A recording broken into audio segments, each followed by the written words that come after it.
안녕하세요. 성형외과 김헌곤 원장입니다. 반갑습니다, 여러분.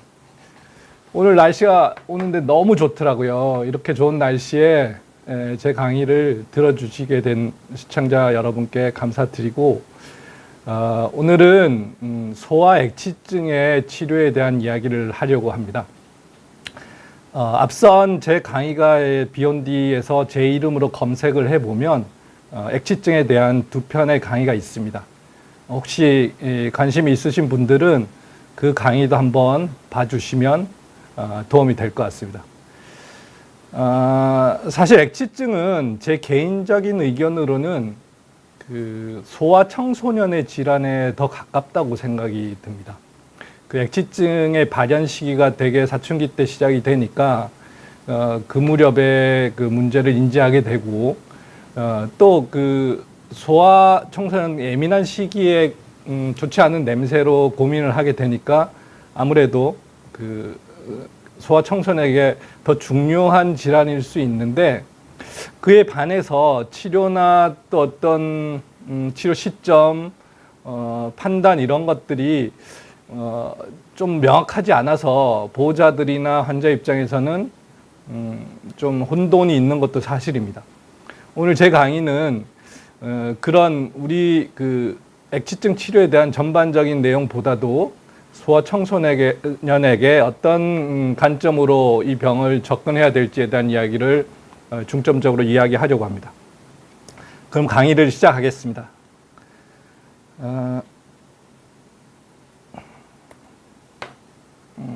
자주 보는 사진입니다. 이 액취증 관련된 교과서에 항상 보이는 사진인데요. 이게 피부의 단면들을 조금 단순화해서 그린 그림이고, 보시면 피부의 가장 바깥층이 표피죠. 표피는 너무 얇아서 사실 이렇게 구분할 정도로 두께가 나오지 않고, 우리의 피부는 대개 진피의 두께를 피부라고 이야기를 합니다. 진피 속에는 여러 가지 땀샘, 비지선, 모공 이런 피부 부속기라고 이야기하는 그런 여러 또 기관들이 있는데요.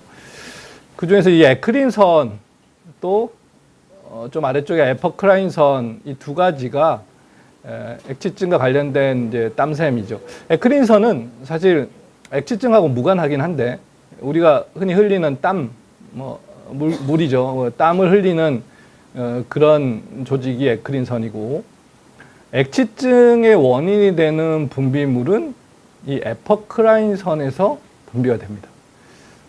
이 사진이 과거 제 액취증 강의를 보시면 조금 오해를 불러일으킬 수 있는 여지가 있다라고 이야기를 했었는데, 사실 에퍼크라인선은 이렇게 피하지방층에 붕붕 떠 있다기보다는 진피층의 아래쪽에 좀 붙어 있는, 고드름처럼 이렇게 붙어 있는 형태로 존재를 합니다. 그래야지 피부에 속해 있는 피부 부속기가 되겠죠. 그리고 이제 이 에피크라인 글랜드에서 어떤 분비물이 보통 모공과 관련된 이 오프닝을 통해서 분비가 되고, 그 분비된 물질에 의해서 우리가 액취증의 문제인 냄새를 알게 되는 거죠. 벌써 질문이 들어왔네요. 예, 지금 영숙님, 김현주님 질문은 제가 주로 이야기하려고 하는 이야기의 핵심적인 거니까 강의를 듣다 보면 설명이 될 것 같고요. 우선 좀 더 강의를 이어가도록 하겠습니다. 보호자분들이 아무래도 고민이 많으실 테니까 벌써 질문하셨던 것 같아요. 어쩌면 다 아는 이야기일 수도 있는데 한 번 더 짚어보겠습니다. 액취증에서 나온 땀샘, 아포크라인 땀샘에서 나온 그 분비물 자체는 냄새가 나지 않습니다. 어떻게 보면 좀 아이러니하게 들릴 수도 있는데, 우리가 냄새를 맡는 거는 기체로 변해서 코에 자극을 줘야지 냄새를 맡게 되겠죠. 그래서 아까 말한 에크린 땀샘에서는 그냥 땀이 나오는 거고요. 이 아포크라인 땀샘에서 분비물이 나오면 그 분비물은 형태가 약간 노랗고 약간 하얗한 끈적한 액체 같은 형태로 나오거든요. 그래서 사춘기 남자애들 자주 안 씻는 액취증 환자들은 털 끝에 하얗게 뭐가 달려있는 것처럼 보이기도 합니다. 그 성분이 이제 우리가 아모니 그 단백질 뭐 여러 가지 그 영양소가 많은 분비물이고, 실제로는 그 분비물을 피부에 있는 세균이 먹이로 사용하게 되는 거죠. 좋게 말하면 그런 먹이의 형태이고, 실제로 이제 세균이 그거를 분해하는 과정이 생기게 됩니다. 분해를 하게 되면 여러 가지 성분으로 분해가 되죠. 근데 그 중에서 대표적인 게 지방산, 그리고 암모니아, 이런 성분들이 냄새에 이제 주로 영향을 미치게 되는데, 냄새의 패턴은 뭐 사람마다 좀 다르긴 합니다. 뭐 약간 시큼하고 톡 쏘고 매운 냄새가 난다는 분도 있고, 화장실 냄새처럼 구릿하게 난다는 분도 계신데, 뭐 사실 그거 다 맞는 말입니다. 왜냐하면 분해되는 성분들이 다양하기 때문에, 지방산 성분이 많으면, 지방산은 산성이니까 좀 시큼하겠죠. 그래서 시큼한 냄새가 좀 강하게 느껴질 수 있고, 암모니아는 우리가 흔히 느끼는 화장실 냄새에 좀 가깝습니다. 그래서 암모니아 성분이 많으면 좀 화장실 냄새에 가까울 수 있고, 냄새 패턴이나 뭐 양상 같은 것들이 사실 중요하진 않은 것 같은데, 어찌됐건 아주 독특하고 불쾌한 냄새 때문에 고민이 되는 것이 이 액취증의 땀샘 기전이 되겠습니다. 이제 조금 어렵게 보이는 교과서에 있는 아포크라인 글랜드의 정의라든지 어떤 기능적인 면에 대한 원본을 따서 제가 올렸는데, 뭐 이야기는 그렇게 복잡하진 않습니다. 제가 좀 풀어보면, 이 아포크라인 글랜드는 에크린 글랜드하고 사실 좀 달라요. 예.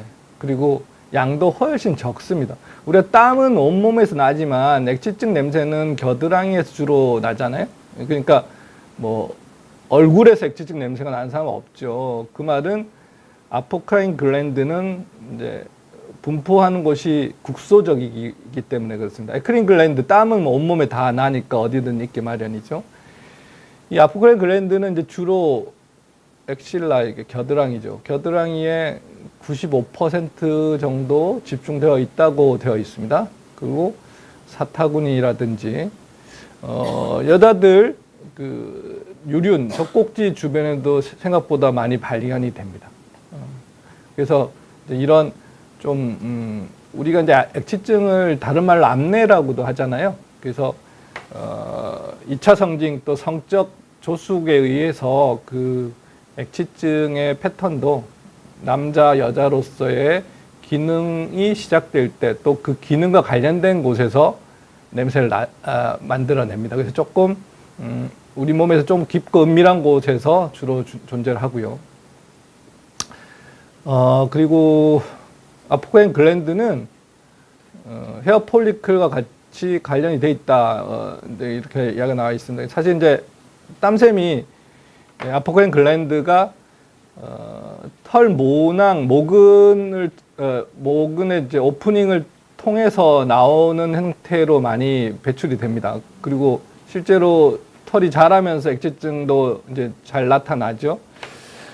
그래서 그 헤어 폴리클하고 관련은 있는데, 이게 너무 이제 오해를 사는 경우가 있어요. 이게 헤어 폴리클하고 관련이 있으면 그러면 털을 뽑으면 냄새가 안 난다, 이런 낭설이 좀 있기도 하죠. 그래서 실제로 털을 뽑기도 하는데, 털을 뽑는다고 냄새가 나지는 않다는 말은 좀 틀린 말인 것 같습니다. 물론 이제 털이 없으면 이제 그 환경이 깨끗해지니까 우리가 숲이 우거져야지 이끼가 생기는 것처럼 땀이 나고 털이 있으면 아무래도 냄새 좀 더 날 수 있지만, 털 자체와 냄새를 직접적으로 연결시키는 건 좀 무리가 있습니다.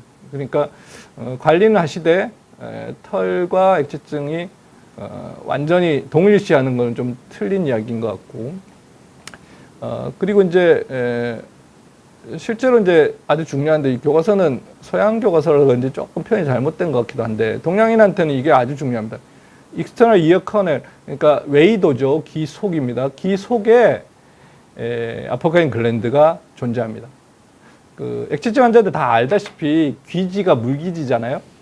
그 이유가 아포크라인 글랜드가 웨이도에서 분비를 하니까, 그 분비된 게 이제 증발을 못하고 그 내부에 있다가 우리가 파괴되면 눅진하고 끈끈하고 물기지라고 이야기하는 그런 형태로 나오게 되죠. 그래서 물기지가 있는 분들은 액지증이 뭐 실제로는 100%라고 이야기하고 교과서에는 약간 뭐 예외적인 경우가 있다고 생각하는데, 저는 물기지하고 액지증은 바로 100% 관련이 있는 현상이라고 생각을 합니다. 뭐 눈꺼풀에도 있다고 하는데 이건 뭐 별로 중요하지 않고 거의 미미하니까 무시해도 될 것 같아요. 다른 교과서에 나온 이야기를 좀 발췌를 해봤습니다. 이 내용은 이제 사실 여기 보이는 apocrine glands are distinct from eccrine gland, 또 여기 이제 태어나면서 가지고 태어난다, 이 표현 때문에 제가 이 내용을 발췌를 했는데, 앞서 말한 대로 아포크라인 글랜드는 에크린 글랜드와 달라요. 우리가 오해를 하는 아주 중요한 요소이기도 하죠. 땀이 많이 나면 냄새가 난다가 아니라 냄새가 나는 아포크라인 글랜드가 분명히 있고 거기에서 나온 원인이 액지증의 원인이 되는 겁니다. 그리고 이제 소아에서 중요한 이야기, 이제 그 태어날 때부터 가지고 태어난다. 그러다가 푸버티, 뭐 이제 조숙, 2차 성징이죠. 2차 성징 때 기능적으로 시작된다, 이렇게 되어 있습니다. 뭐 어쩌면 다 아는 이야기일 수도 있고 또 오해의 근간이 되는 이야기일 수도 있는데, 액지증의 땀샘이 사춘기 때 생기는 게 아니에요. 그런 생각을 할 수도 있죠. 우리가 보이지 않는 땀샘이니까 냄새가 안 나다가 나는데 뭐 그때 생기는 게 아닐까? 이런 생각을 할 수 있는데, 사실은 태어날 때 가지고 태어납니다. 그러다가 2차 성징, 그러니까 성호르몬이 분비가 되면서 그 냄새의 그 원인이 되는 분비물을 내뿜게 되는 거죠. 그러면 우리가 수술을 하는 데 있어서 그 수술 물리적인 제거를 하는 거잖아요. 그러니까 뭐 없는 걸 있는 걸 제거를 하거나 없는 걸 더해주거나 하는 게 수술인데, 그 액지증의 원인이 된 땀샘이 태어날 때 가지고 태어나니까 태어난 이후로 언제든지 이 땀샘만 없애줄 수 있다면 나중에 그 기능을 할 때 만들어져야 될 공장이 없으니까 냄새가 안 날 수 있지 않을까? 그거는 뭐 어떻게 보면 명백한 사실이죠. 그래서 액지증의 이제 치료 시점에 대한 오해들이 이제 이런 명확한 그 교과서의 정의에 의해서 한 번쯤 바로 잡혀야 될 이유가 있고, 또 오늘 제 강의의 가장 큰 이유이기도 합니다. 그 외에 뭐 스트레스나 이런 것들이 좀 관련이 있다, 뭐 이런 이야기들인데 중요하지 않은 것 같고요. 이건 이제 뭐 제가 예전에 강의할 때도 한번 했던 이야기인데, 부모님들이 액지증이면 유전이 됩니다. 액지증은 불행하게도 우성 유전을 해요. 우리가 멘델의 유전 법칙 배울 때 우성 유전, 열성 유전 이런 게 있었을 텐데, 우성 유전은 우리가 그 유전자는 쌍으로 존재를 하는데, 하나의 유전자에서 발현인자가 있을 때 실제로 병이 나타나는 걸 우성 유전, 두 유전자 쌍 다 그 액지증 그 어떤 발현인자를 가지고 있을 때 비로소 병이 발현되는 거를 열성 유전이라고 합니다. 액지증은 우성 유전을 해요. 그래서 부모님 한 분이 액지증이시면 자녀의 50%의 확률로 유전이 됩니다. 그 이야기를 이제 조금 풀어서 이제 그림으로 설명 한번 더 드리겠습니다. 그러면 액지증 두 분 다 액지증이 있으면 자녀의 몇 퍼센트 확률로 유전될까? 이거는 그냥 재미삼아 퀴즈를 한번 내보겠습니다. 저기 채팅창에 한번 올려주시면 재밌을 것 같은데, 두 분 다 액지증이니까 100%로 유전이 될까요? 한번 이야기를 나눠보겠습니다. 제가 여기 칠판을 좀 썼으면 좋겠는데, 한번 볼까요? 네. 자, 네. 보이시나요? 네, 보이시죠? 유전자 염색체를 우리가 이제 흔히 이제 A, 뭐 B 이렇게 표현을 하고, 여기서 A 대문자 A가 액치증의 발현인자라고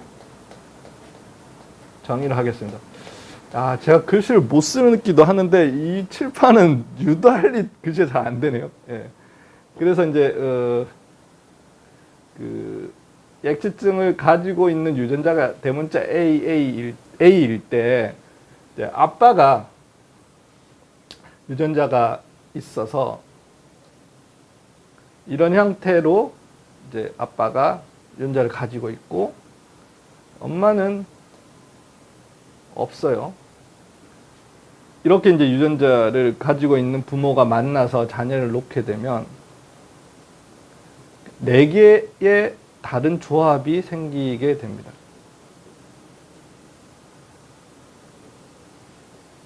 먼저 아빠의 첫 번째 유전자와 엄마의 첫 번째 유전자가 만나니까 A, B가 되겠죠.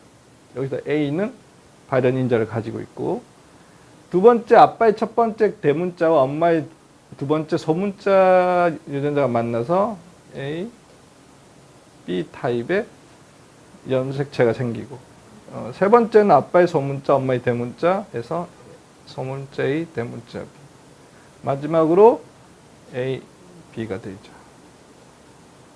그러면 아까 말한 액치증은 대문자 A의 유전자 형질을 가지고 있다고 했으니까 실제로 냄새가 나는 액치증은 앞선 2명이 액치증을 가지고 태어나게 됩니다. 그래서 아빠 1명한테 가지고 액치증이 있을 때는 자녀의 절반이 유전이 되고 그 다음에 엄마 아빠 2분 다 계신다고 생각을 해보죠.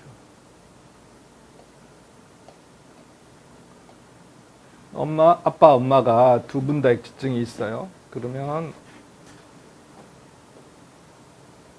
또 4개의 조합이 나오는데 좀 빨리 해볼까요?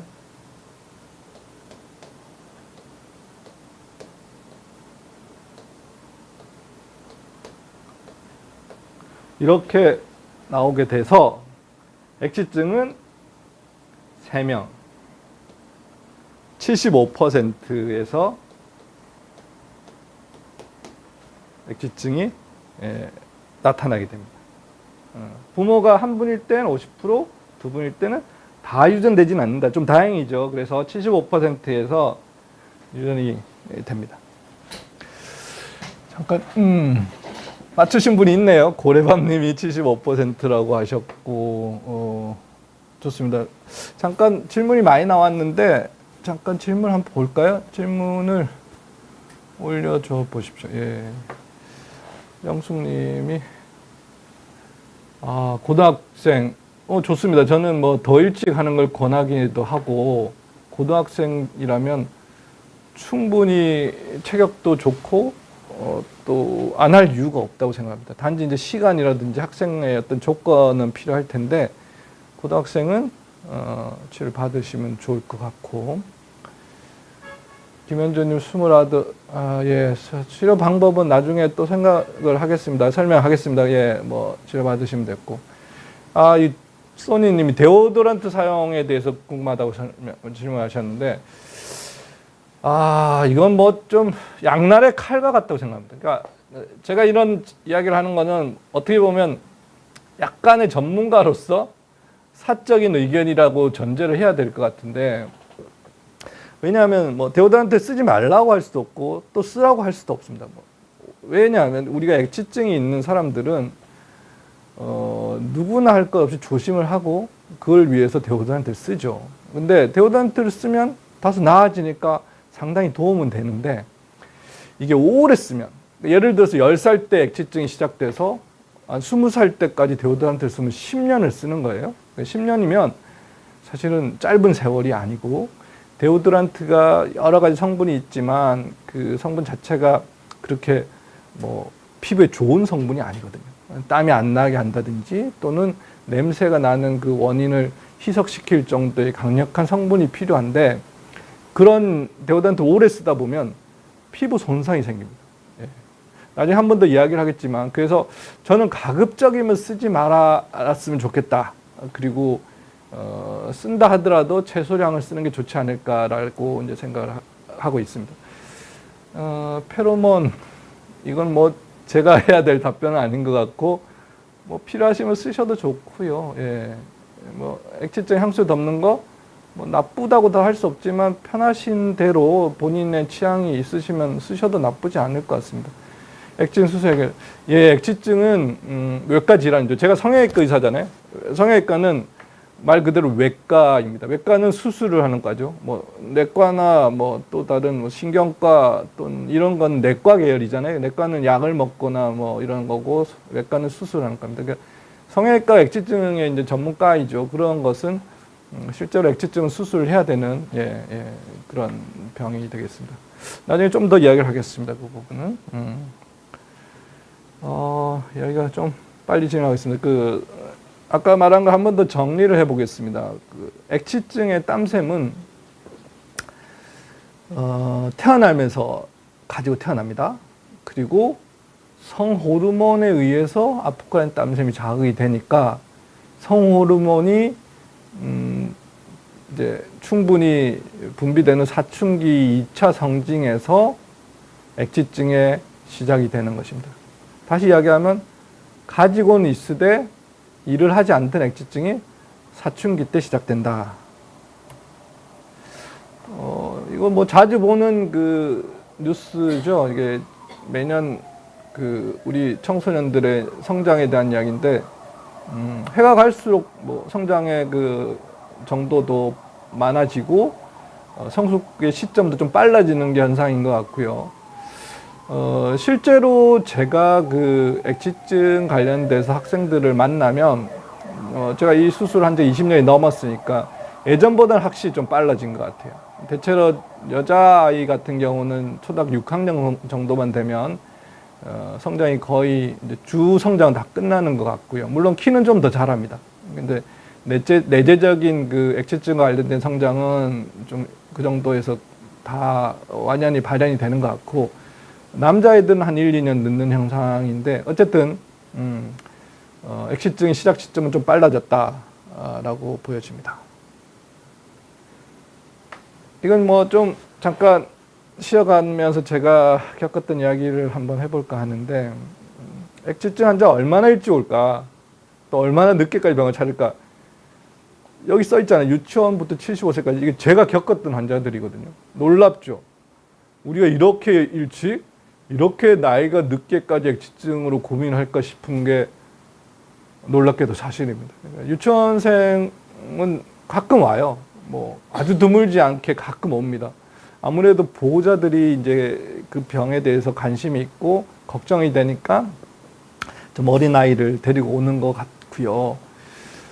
실제로 제가 기억나는 환자도 있긴 있습니다. 그러니까 부모가 굉장히 키가 크고 덩치도 크고 또 유치원생인 아기도 아주 덩치가 좋았습니다. 근데 아무리 덩치가 좋아도 너무 어린 나이에 수술하기 힘들거든요. 그래서 실제로 되게 유치원생들이 오면 조금 더 나이가 들어서 수술 시기를 잡읍시다라고 이야기를 하고 돌려보내는데, 제 개인적인 경험 중에 가장 빨리 수술한 나이는 초등학교 1학년이 수술한 적이 있습니다.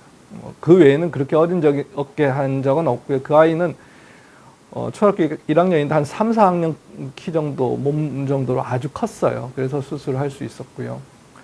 이 75세 할머니는 혹시 제 방송을 보실지도 모르겠는데, 손자가 저희 병원에서 수술을 했었습니다. 그래서 수술이 잘 돼서, 뭐 수술하고 한 달 남짓 지나서 할머니가 오셨더라고요. 그래서 뭐 이야기를 나눴는데, 실제로 액취증 나이 많은 수술 환자들 50대, 60대는 가끔 있거든요. 예, 많지는 않습니다만 가끔 있습니다. 그런 경우는 뭐 저도 무리 없이 수술을 하는데, 이 75세 할머니는 조금 너무 나이가 드셔서 힘드실 것 같아서 제가 만류를 드렸고, 이분이 아주 건강하세요. 그러니까 액취증이라는 게 아프고 또 여자들 폐경이 되고 이렇게 이제 늙으면 사실 사라지거든요. 근데 이 할머니는 아주 건강하세요. 에어로빅 강사를 하실 정도.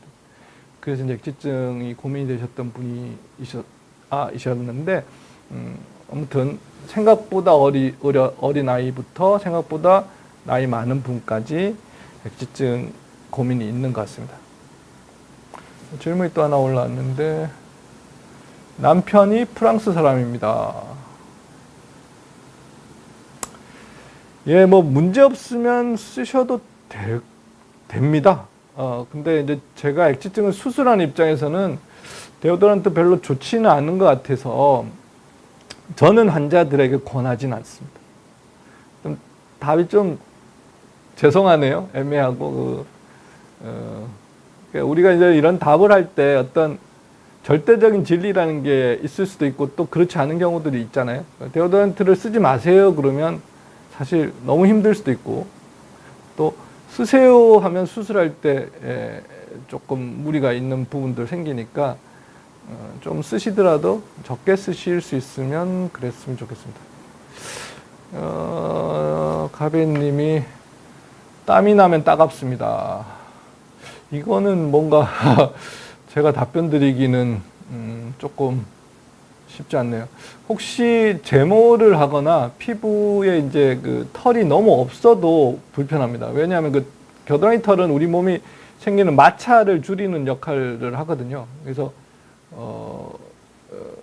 제모를 해서 피부가 완전히 그 민 피부일 때는 좀 마찰이 생기니까 따가울 수 있을 것 같습니다. 예. 예, 그러면 보자. 네. 그러면 이 수술의 시기에 따른 장점, 사실 이제 오늘 가장 중요한 내용입니다. 아까 말한 대로 액취증은 태어날 때 그 문제를 가지고 태어나니까 수술을 언제라도 할 수 있는 거예요. 땀샘을 없애는 게 수술이거든요. 그러니까 뭐 아주 어려서 땀샘을 없앨 수 있으면 수술할 수 있는 거죠. 뭐 가령 예를 들어보겠습니다. 우리가 여자아이들이 태어나자마자 뭐 또 아주 어릴 때 생리를 안 합니다. 사춘기 돼서 생리를 하죠. 이유는 뭐 사춘기 돼야지 배란도 되고 자궁 내막도 증식하고 이러니까 생리를 하는 것 같은데, 이 아이가 어릴 때 뭐 불행한 뭐 사고로 배를 다치고 어쩔 수 없이 자궁을 적출하는 수술을 했다. 그럼 이 아이는 사춘기가 되어도 생리를 하지 못하겠죠. 너무나 당연한 이야기입니다. 액취증의 땀샘이 자궁처럼 그렇게 큰 조직이 아니니까 우리 시각에 조금 혼돈이 있을 수 있지만, 같은 관점으로 보면 원인이 되는 땀샘을 소아에 어릴 때 없애주는 것이 치료에서는 가능하다라는 거죠. 그럼 어릴 때 수술하면 왜 좋을까? 첫 번째, 피부가 부드럽습니다. 땀샘은 나중에 보시면 이렇게 정상 피부의 일부를 잘라내야 되는 거거든요. 이게 피부 바깥쪽이고 이 아래쪽에 땀샘이 있는데, 그래서 잘라내서 이렇게 제거를 해야 돼요. 그럼 피부가 좀 딱딱하고 거칠고 뭐 두껍고 이런 것보다는 부드러운 것이 훨씬 좋겠죠. 대패질하는 나무를 생각해 보셔도 그렇습니다. 그리고 수술의 범위가 좀 적습니다. 그러니까 무슨 말이냐면, 다시 수술 그림을 한번 볼게요. 액취증 수술을 하면 이제 이렇게 잉크로 표시한 건데, 이만큼 넓은 피부를 가능하면 많이 없애줘야 되거든요. 근데 아무래도 체격이 좀 작고 뭐 패턴 자체가 어른보다는 뭐 크게 좀 작겠죠. 이 수술을 하고 나면 이만한 손바닥 넓이의 피부가 아주 위태로울 정도로 얇아집니다. 바닥에서 다 잘려져 나가면 껍데기만 남은 상태가 된단 말이에요. 그러면 이 넓이가 넓을수록 가운데 정도에는 혈류의 공급이 굉장히 불안정해지겠죠. 그래서 사실 넓은 피부를 가진 환자들은 수술을 할 때 너무 많이 제거하는 게 좀 부담스러워지는 형태가 됩니다. 그러니까 남자들 중에 체격이 굉장히 크신 분들은 수술하고 나면 피부 손상이 좀 생기는 이유도 그런데, 이게 좀 좁으면 조금 더 많이 제거를 해도 피부가 안전해요. 예, 그러니까 피부 범위가 좁은 것이 좀 유리하고요. 모낭이 방해졌고, 아직 모낭이 커져 있는 상태가 아니니까, 모낭이 이제 보면 우리가 뭐 이렇게 땅을 고를 때 돌멩이 같은 게 툭툭 튀어나오면 작업하기 좀 불편하잖아요. 모낭이 있으면 좀 방해가 됩니다. 모낭이 없을수록 제거하기 훨씬 수월한데, 소아일 때 모낭이 방해가 적고, 이 4번이 아주 중요합니다. 아까 말했던 질문에서도 여러 번 나왔던 건데, 데오도란트나 면도 같은 거를 하게 되죠. 특히 뭐 한 고등학생들 그 여학생들이 이제 액지증 때문에 와서 보면 여지없이 데오도란트 아주 많이 썼고 면도도 굉장히 열심히 하고 옵니다. 근데 그게 이제 한두 번은 문제가 아닌데 5년, 10년 쌓이면 피부에 손상이 생겨요. 우리가 남자들 면도를 많이 하다 보면 이제 이런 표면들이 거칠어지니까 영양 보습도 하고 그러는데 겨드랑이는 얼굴처럼 더 섬세하게 면도하기 좀 어렵거든요. 그러다 보면 손상이 생기고, 이 데오도란트를 오래 쓰신 분들 중에 피부가 좀 까매졌다는 분들이 있어요. 근데 그 까매진 피부의 이유가 피부 손상 때문에 그렇습니다. 우리가 PIH라고 피부가 손상을 받으면 피부가 까매져요. 어릴 때 뭐 넘어져서 까졌다, 찢어지진 않아도 까져서 이제 진물이 나오고 그러면 그 상처가 나중에 나오면서 좀 까매집니다. 그게 이제 피부가 손상이 되면 우리 면역 반응으로 피부를 보호하기 위해서 착색이 생기는 건데, 데오도란트가 피부를 자꾸 손상을 시키면 좀 까매지는 현상이 생기죠. 그리고 피부염들이 반복되면서 피부가 좀 두꺼워질 수도 있고, 뭐 그래서 이런 것도 이제 어리면 좀 적겠죠. 아무래도 어릴 때 오면 써도 몇 년 안 되거나 며칠 안 될 수 있으니까. 그리고 이제 정서적인 문제, 소아일 때 액지증이 이제 생기면 굉장히 힘들어하는 분들도 가끔 있거든요. 실제로 자살 시도한 환자도 있었고, 이제 그런데 그런 이제 그 고민이 생기기 전에 미리 수술을 해주는 것이 좀 환자한테 뭐 아예 그냥 난 액지증이라는 사실을 잊고 지낼 수도 있는 그런 수술이 될 수도 있거든요. 예, 그렇습니다. 질문이 또 나왔는데 수술 시간은 얼마나 걸리는지요? 수술은 사람마다 좀 다르지만 그 제가 하는 수술의 그 시간 한 40분 정도 걸립니다. 마취는 당연히 부분 마취를 하는데 아마 이거는 수술 자체는 부분 마취가 맞고요. 이제 부분 마취를 하면서 환자 편의를 위해서 수면 마취를 하기도 하고, 또 몸부림이 너무 심하거나 마취에 두려움이 많은 분들은 실제로 전신 마취를 할 수도 있습니다. 뭐 마취에 대한 거는 환자와 또 환자의 조건에 대해서 충분히 상의를 하고 가장 합리적인 마취를 하면 될 것 같습니다. 부작용 없는 수술이 없겠죠. 많습니다. 많은데 이제 두려워할 정도의 심각한 부작용은 없을 것 같고요. 이제 나중에 따로 이런 부분은 좀 더 깊이 설명하는 게 좋을 것 같은데, 흉터가 좀 커진다든지 이런 피부 손상에 대한 이제 문제들이 저는 액지증에서 제일 중요하다고 생각하는데, 그렇게 두려워할 만한 부작용은 없습니다. 다한증이 심각하면 다른 데로 옮긴다. 이거는 이제 다한증 중에 교감신경 절제술, 그냥 액지증 수술하고는 좀 다르죠. 이게 교감신경을 건드리는 수술을 하면 보상성 다한증이 생기는데, 간단한 이야기가 아니라서 뭐 너무 걱정을 하실 필요 없지만 다한증 수술 중에 보상성 다한증이 생기는 수술이 있긴 있습니다. 그러니까 그거는 조금 이야기가 길어질 것 같아요. 예, 그렇습니다. 만일에 이 강의가 조금 빨리 끝나면 보상성 다한증 이야기를 좀 하겠습니다. 근데 될지 모르겠습니다. 그리고 단점도 있겠죠. 아무래도 수술을 너무 어릴 때 하면 되게 이제 어떤 환자의 소아의 그 정서적인 측면하고 관련이 되는 건데, 아무래도 자기 수술을 왜 하는지 모르고 수술하면 안 됩니다. 그러면 평생의 트라우마가 될 수도 있고 부모님하고 이제 사이도 안 좋아질 수 있고 해서, 저는 내가 액지증을 해야 된다는 사실은 적어도 알아야 되는 나이는 필요하다고 생각이 들고요. 또 수술에 대한 두려움이 크면 수술이 잘 안 돼요. 그러니까 환자가 막 수술장에 들어가길 두려워할 정도로 힘들어하는 환자들은 사실 수술할 수 없습니다. 너무 어리면 그럴 수 있거든요. 저도 어릴 때 한 초등학교 6학년 때까지 병원 가는 걸 굉장히 무서워했어요. 사실 제가 이제 뭐 치과 이런 데 진짜 막 엄청 겁을 많이 냈었는데 그런 사람이 의사가 됐습니다. 예, 그래서 그렇고 또 수술 시 협조도 잘 안 될 수 있겠죠. 이제 그러면 수술이 어렵습니다. 4번도 중요합니다. 그러니까 액지증의 수술은 뭐 어쨌든 작은 칼을 쓰긴 하지만 어느 정도 크기는 있죠. 근데 체격이 너무 작으면 그 기구를 운용하기 힘듭니다. 또 너무 체격이 작으면 우리가 안전 마진을 좀 보장해야 되는 그 패드가 너무 얇아요. 그러면 사실은 안쪽에 위험한 구조물에 대한 안전도가 보장이 안 되니까 너무 어려서 체격이 너무 작으면 저는 수술하는 건 좀 반대하는 편이고요. 체격은 최소한 30kg에서 35kg 정도는 나가야 됩니다. 대개 이제 그 정도가 되면 평범한 나이대로 쳤을 때 한 초등학교 4학년 정도 되거든요. 그리고 오번도 굉장히 중요합니다. 수술 후에는 이 상처의 회복, 그러니까 액취증의 수술은 저는 항상 있는데 수술이 반이고 회복이 반이라고 이야기하거든요. 상처가 안 나온 만큼 이제 흉터가 남게 됩니다. 그러니까 팔을 좀 안 써야 되고 조심해야 되고 이런 이제 충분한 회복에 이제 환자의 도움이 필요한데 너무 어리면 사실 이 수술이 아프진 않아요. 그러다 보면 주의를 하지 않아요. 막 수술 끝났는데 팔 막 쓰고 유튜브 보고 있고 이런 애들이 있거든요. 그래서 어릴 때 이제 이런 문제들은 단점이 되겠습니다. 다시 이제 수술을 이제 조금 설명을 하려고 합니다.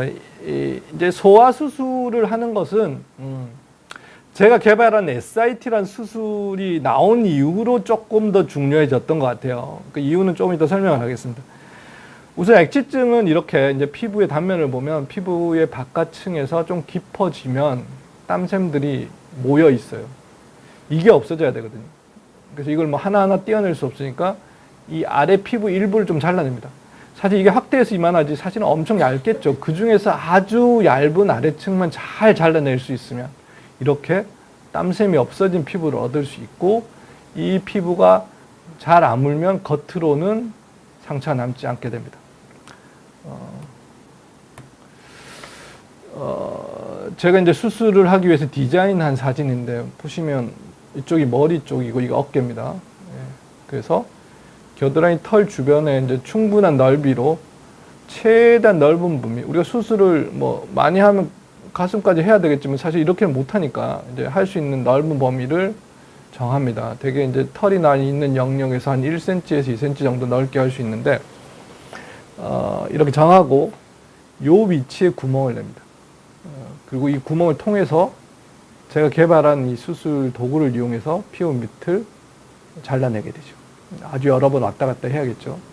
그러면 아까 보여드렸던 사진처럼 잘려져 나가고 실제로 끝나고 나면 이 넓은 피부는 얇은 종이장처럼 얇아진 상태로 껍데기만 남게 되겠죠.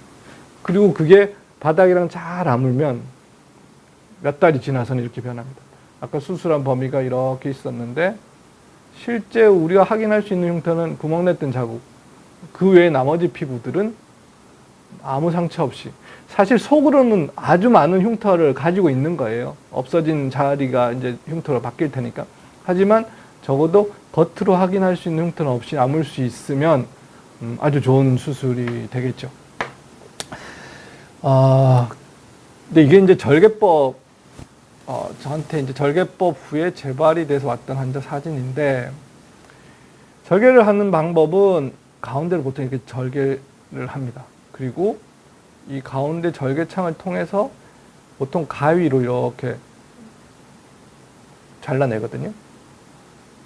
그리고 방향을 바꿔서 반대쪽으로 잘라내고, 그러고 나면 이제 이만한 피부가 얇아진 상태로 남을 거고 또 반대쪽도 남겠죠. 그리고 꼬매주고 나면 실제로 수술한 범위는 이렇게 넓지만 적어도 쨌든 자리에 흉터가 남습니다. 사실 절개법이 흉터가 심하다고 해서 그렇게 뭐 잘못된 수술이라고 저는 생각하지 않고, 절개법이 어떤 형태에서는 교과서에서는 아직도 스탠다드 방법을 설명하는 데도 많이 있으니까요. 근데 환자 입장에서는 이 흉터가 크니까 좀 고민이 이제 되겠죠. 근데 소아 수술에서는 이 절개법이냐 제가 한 SIT에 따라서 관점이 많이 달라집니다. 다시 이 사진을 보시면 칼이 이렇게 들어갈 때 이 방향 쪽으로 들어가면 심장이나 폐를 향하게 됩니다. 그리고 또 소아는 아까 말한 것처럼 안전 마진이 좀 얇은 편이에요. 소프트한 그 지방층들이. 그래서 그 지방층을 너무 심하게 침범하면 안쪽에 신경이나 혈관을 다칠 수도 있거든요. 그러니까 과감하게 이렇게 들어가질 못하는 거예요. 그러다 보면 수술이 좀 충분하게 안 될 수 있고, 사실 이런 환자들도 재발 범위가 이제 이런 데서 많이 발견이 되거든요. 근데 소아라면 훨씬 더 심하겠죠. 그러다 보면 수술한 의사들 입장에서는 너무 어린아이들 수술하는 것이 좀 불편하고 어렵습니다. 그래서 소아일 때 병원을 가면 좀 더 커서 오는 게 좋겠다. 그게 좀 와전이 돼서 소아가 수술하면 재발이 많아진다. 이런 이야기들이 있었는데 제가 하는 이 SIT 방법은 보시면 여기서 가느다란 칼이 이 방향을 향하게 됩니다. 이 팔 뒤쪽에 뭐 안전하겠죠. 뭐 위험할 게 없습니다. 물론 이쪽으로 갈 때 조금 더 조심할 필요는 있습니다. 여기는 아까 말한 심장이나 폐를 향할 수 있으니까. 하지만 적어도 이 방향으로 또 이 수술을 함에 있어서 이 접근성이 좋아지는 것은 의사들의 수술 그 편의성에서도 굉장히 중요하거든요. 예, 그래서 이 SIT로 수술하는 경우에는 적어도 절개법보다는 수술 연령을 좀 낮출 수 있는 그런 조건이 되는 것 같습니다.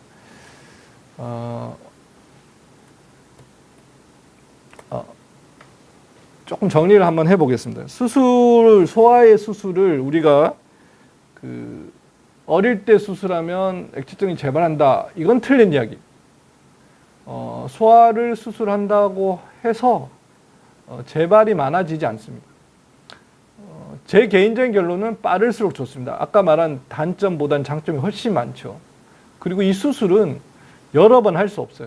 모든 수술이 그렇죠. 액취증 수술이 아니라 뭐 쌍꺼풀을 하는데 2번, 3번 하기를 원하는 환자들은 없습니다.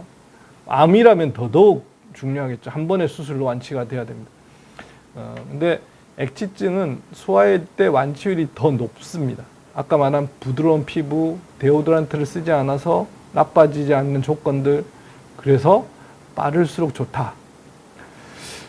하지만 이 빠른다는 것이 모든 소아에서 반드시 해야 된다고 이해하는 건 또 잘못됐다고 생각이 됩니다. 그러니까 환자와 보호자 또 수술하는 선생님이 충분히 대화를 하고 수술할 그 조건이 무르익었다면 조금 더 일찍 수술하는 것도 한편으로서는 좀 중요하지 않을까라고 생각합니다. 어쨌든 소아에서 액취증 수술은 소아 청소년에서 액취증 수술이 재발이다. 이런 낭설은 적어도 오늘 강의를 통해서 사라졌으면 하는 제 바람이 있습니다. 질문들이 이제 조금 있을 것 같아요. 수술 후 많이 아파하나요? 사실 안 아픕니다. 거의 안 아픕니다. 수술 후 아플 것 같은데 생각보다 별로 안 아파요. 이유는 아까 저기 한번 그 슬라이드 한번 보여주실까요? 그러니까 우리가 통증을 느끼는 거는 감각신경을 다쳤을 때 나는 거거든요. 그러니까 감각신경이라는 게 피부 표면에 많이 있으니까 실제로 통증은 많이 째야지 아픕니다. 예, 그러니까 뭐 예를 들어서 이제 제가 인턴 때 일반외과 갔을 때 처음 생각해보면 배를 찔 때 환자들이 아파요. 그리고 막 그 안에 들어서 손을 넣고 막 선생님이 막 이것저것 만질 때는 통증을 잘 못 느낍니다. 그러니까 감각신경이 없는 곳에서는 통증을 못 느끼겠죠. 그래서 많이 찔수록 많이 아픈데 액취증은 조금 째요. 그러니까 통증이 사실은 별로 없어요. 근데 수술 후에 통증이 심하다. 그거는 어떤 면에서는 좀 탈이 났을 수 있습니다. 안쪽에 혈종이 생겼거나 또는 트러블이 생기면 아프거든요. 대체로 제가 이제 이 수술의 결론은 뭐 수술의 100을 생각했을 때 95% 이상 환자는 아파하지는 않는 것 같습니다.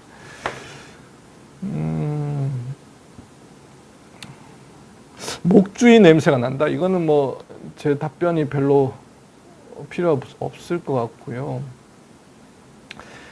후천적으로 생긴 경우 없습니다. 뭐 액취증 검사 이런 것도 사실 없는데 제가 예전에 말씀을 드렸지만 액취증은 검사를 할 수 없어요. 그리고 액취증 환자들은 검사가 필요 없습니다. 선천적으로 본인들이 다 알고 있고 보호자도 다 알고 있고 액취증은 아주 자연스럽게 제가 남자인 거 뭐 설명할 필요가 있나요? 액취증도 마찬가지예요. 그러니까 지금 질문하신 도님 같은 분 후천적으로 생기는 경우 있나요? 검사를 해야 될까? 이런 분들은 액취증이 아닐 거예요. 아닌데 냄새가 좀 있을 수는 있겠죠. 그러면 뭐 그런 경우도 필요하면 수술하는 경우도 있는데 어쨌든 우리가 정상적으로 판단하는 액취증은 후천적으로 생기지 않습니다. 아하, 그렇고. 뭐 오늘 질문이 더 없을까? 이제 거진 강의를 좀 정리를 해야 될 것 같은데. 네. 네. 그래요. 제가 네, 이런 강의를 비욘드 외에도 몇 차례 한 적이 있었는데, 이제 결론적으로 이제 보호자들이 항상 물어봐요. 그럼 언제 하면 좋겠습니까? 언제가 좋을까요? 빠를수록 좋다 했는데 그게 뭐 유치원 때인지 초등학교 1학년 때인지 사실 그 기준은 없어요. 근데 제 개인적인 견해는 우리나라 아이들의 체격이나 체형으로 본다면 초등학교 한 6학년 정도가 어떨까 하는 생각이 듭니다. 그 정도 되면 그 체격도 충분히 자라고 냄새 패턴도 거의 나타나고요. 또 아이도 이제 성장 어느 정도 정서적으로 성장을 해서 자기 문제를 어느 정도 인지할 수 있는 나이도 되고 그렇습니다. 물론 뭐 더 나이 들어서 해도 되고 조금 일찍 시작하는 경우도 있지만 저한테 이제 그런 질문을 하실 때 제가 제 개인적인 경험을 바탕으로 이야기를 한다면 한 초등학교 6학년 정도가 적당한 것 같습니다라고 이야기를 드리는 편입니다.